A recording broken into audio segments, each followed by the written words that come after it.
The Republican plan for after Trump is a lot worse than you think. And I want to talk about this today because very few people are talking about this.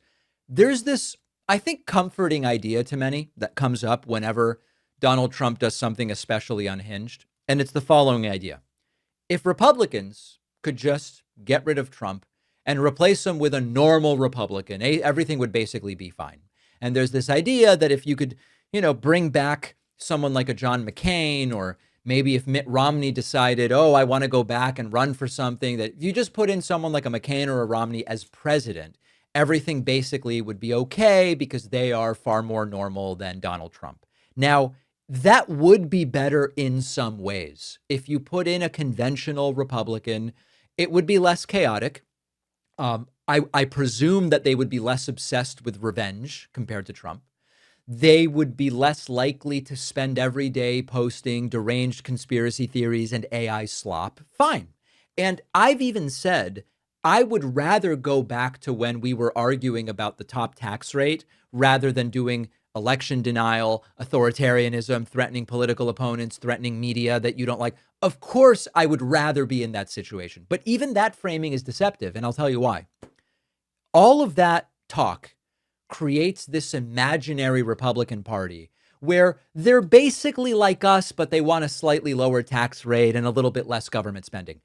That doesn't exist, okay? And to the extent that I've suggested that accidentally, I'm sorry, because that is not what I mean to imply. Trump did not create the Republican agenda. Trump took the Republican agenda and he made it louder, uglier, and more personal. And if you were to replace Trump with a polished Republican with more discipline and fewer scandals, they might actually be more effective at putting more of this radical agenda into place.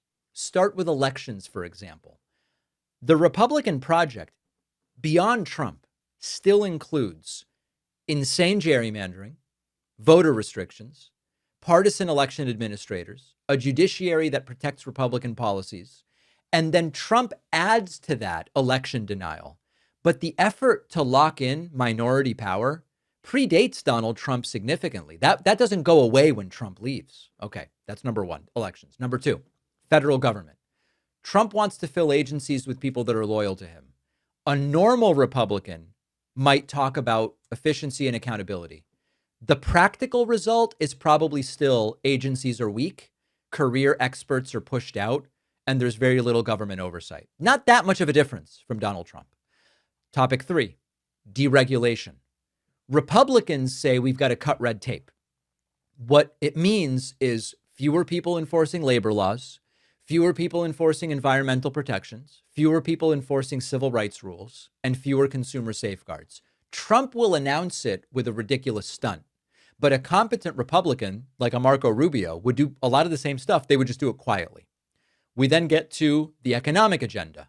Trump's agenda and a normal Republican would have a very similar economic agenda. Tax cuts tilted toward the wealthy. Let's weaken unions. Let's cut regulations. Let's put pressure on the reduction of programs, welfare programs that people use. We can weaken benefits through tougher eligibility rules and work requirements and privatizing. It's a lot of the same crap. And then finally, on abortion. Trump is incoherent on abortion because I think personally he's fine with it, first of all. And secondly, Trump knows that abortion is a dangerous issue politically. But the broader right-wing movement still wants to ban medication abortion, go after contraception, do fetal personhood, maybe go after fertility treatments.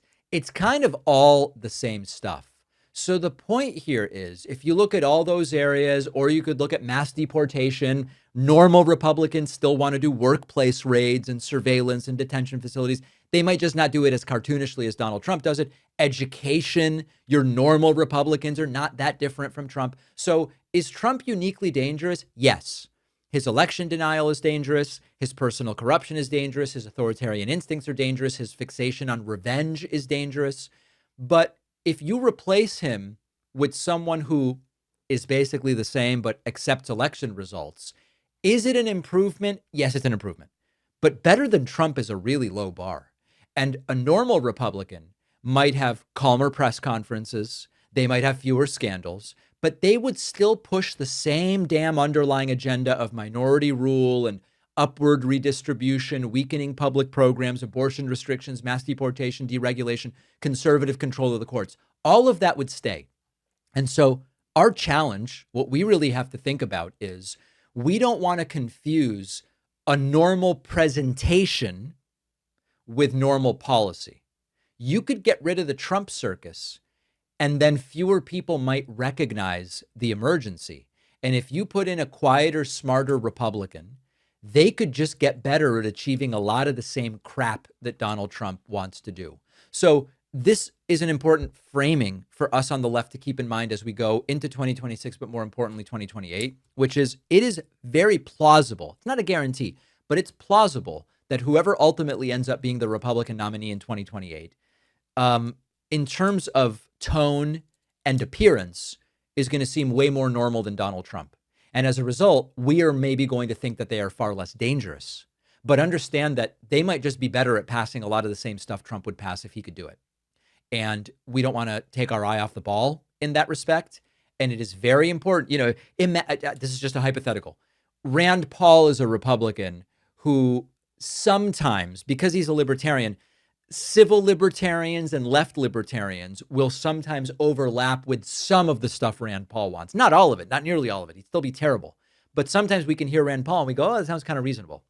What we don't want to end up is in a situation where someone like a Rand Paul is the Republican nominee in 28, which I don't think he will be, but imagine. And we let our guard down because we go, whew, this is so much less dangerous than Donald Trump. Maybe less cartoonishly dangerous, but potentially much more effective at getting terrible policy passed. So that's the warning we have to keep in mind. And we'll certainly have more time to talk about it as we get into and beyond 26 and then start approaching 2028.